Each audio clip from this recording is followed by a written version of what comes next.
근육이 굳어지고 손발이 떨리면서 움직임이 느려지는 파킨슨병의 국내 환자가 8만 명이 넘어선 것으로 나타났습니다. 파킨슨병은 아직 완치할 수 있는 치료제가 없어서 발병 초기부터 관리하는 것이 무엇보다 중요합니다.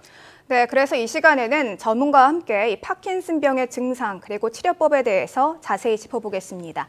H플러스 양지병원 신경과 강석재 과장 연결됐습니다. 과장님 안녕하십니까? 네, 안녕하십니까? 네, 우선 앞서 이 국내에서 파킨슨병 환자가 점차 늘고 있다는 내용 전해드렸는데요. 파킨슨병이 어떤 병인지 그 증상부터 좀 짚어보도록 하겠습니다. 네, 그 파킨슨병은 일단 손발이 떨리고 몸이 굳어지고 그다음에 걷는 게 불편해지고 하는 게 주된 증상이 되겠고요. 네. 그 외에도 이런 운동 증상 외에 비운동 증상으로서 변비라든지 우울증이라든지 자율신경 증상이나 아니면은 인지기능 장애, 치매와 같은 증상들이 동반하는 경우가 많습니다. 네. 예. 자, 계속 언급이 되고 있는데 최근 5년 동안 파킨슨병을 앓고 있는 국내 환자 수가 계속 증가했다는 조사 결과가 나오고 있습니다.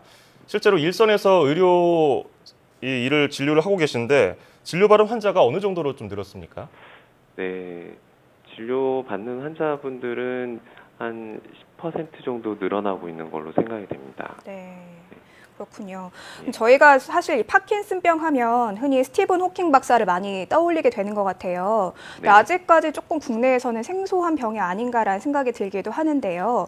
그렇다면 이 파킨슨병으로 병원을 찾은 환자가 늘어나게 된 원인은 무엇이라고 생각하시는지도 궁금하거든요. 네. 일단 스티븐 호킹 박사는 파킨슨병은 아닙니다. 아, 그래요? 예, 그 루게릭병이라고 하는 병이고요. 네.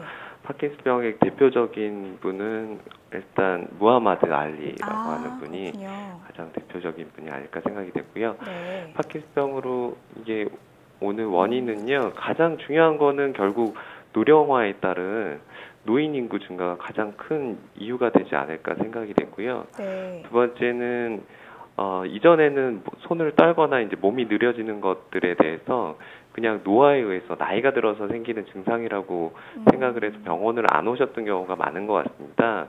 근데 그런 거에 대한 인식의 변화가 좀 생기면서 병원을 찾는 환자분들이 더 는 게 아닐까 생각이 됩니다. 네. 예. 이 성비로 봤을 때 여성 파킨슨병 환자가 남성 환자보다 더 많은 것으로 나타났거든요. 여성이 이 파킨슨병에 더 취약한 이유가 뭘까요?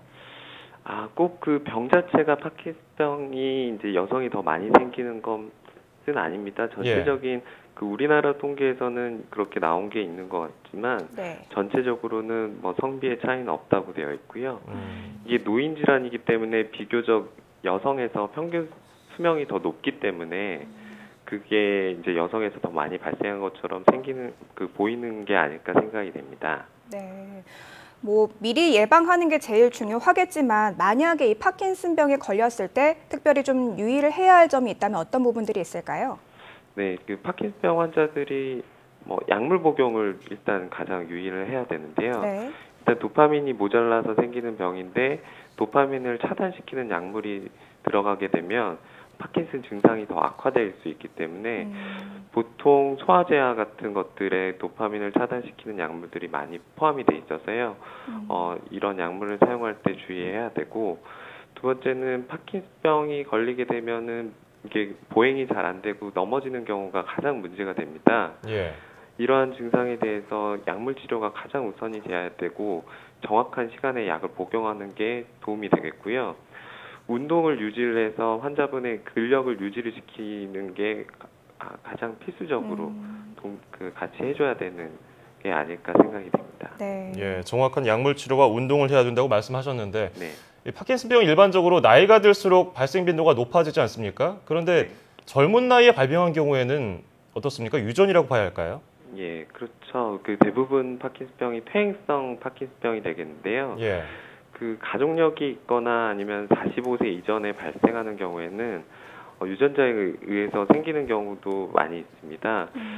보통 여러 유전자들이 좀 밝혀져 있기는 한데요.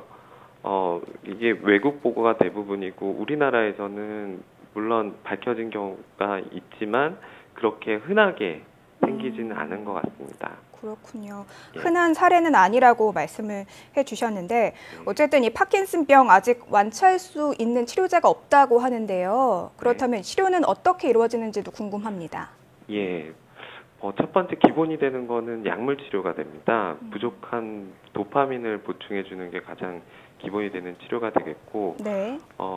그 외에 다른 파킨슨 약물들이 보조되는 약물들이 같이 있겠고요. 비운동 증상들에 대한 추가적인 치료가 필요한데요. 그 환자분들이 굉장히 불편해하는 증상 중에 하나가 변비와 같은 증상들입니다. 이거에 대한 이제 추가적인 보조요법을 병행해줘야 되고, 도파민 치료를 계속 지속적으로 하게 되면요, 보통은 몇 년 정도는 환자분이 굉장히 반응이 잘 되고 약물로 잘 조절이 되는 기간이 있는데, 지속적으로 이제 치료를 하게 되면 약에 대한 반응이 떨어지거나 이상 운동증을 보이는 경우가 생기게 됩니다. 이럴 때는 약물 조절도 물론 더 잘 해줘야 되고요.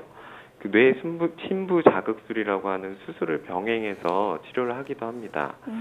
그 외에 다른 신경 보호에 대한 치료들이 계속 시도되고 개발되고 있는데, 확실히 병을 완치시킬 만한 약들은 아직 없는 걸로 알려져 있습니다. 예. 네.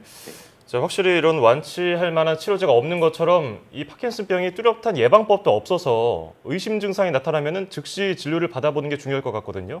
그렇다면은 이 파킨슨병 초기 증세는 어떻습니까? 네.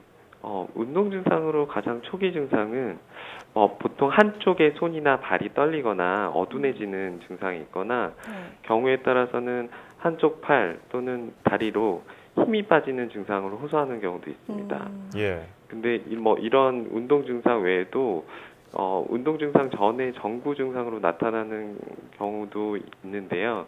후각 기능이 떨어지거나 잠꼬대하는 그런 증상들이 있는 경우에는 이런 환자들이 꼭 파킨슨병으로 간다는 건 아니지만 파킨슨병이 발생할 가능성이 높다고 알려져 있습니다. 네. 예, 알겠습니다. 자, 지금까지 파킨슨병에 대해서 알아봤고요. 자, H+ 양지병원 신경과 강석재 과장이었습니다. 과장님, 오늘 고맙습니다. 네, 감사합니다. 네, 무엇보다 이 파킨슨병의 초기 의심 증세가 나타나면은 빨리 정확한 진단과 치료를 받는 게 중요할 것 같죠? 네, 그렇습니다. 예. 무엇보다 특히 증상이 나타나도 단순히 노화의 증상으로 여기고 방치하다가 점점 더 심해지는 경우도 있다고 하니까요. 조금 냄새를 잘 못 맡는다거나 몸이 좀 뻣뻣해졌다 이렇게 느끼시는 경우에는 파킨슨병 아닌가 한번 의심해 보시는 것도 좋을 것 같습니다.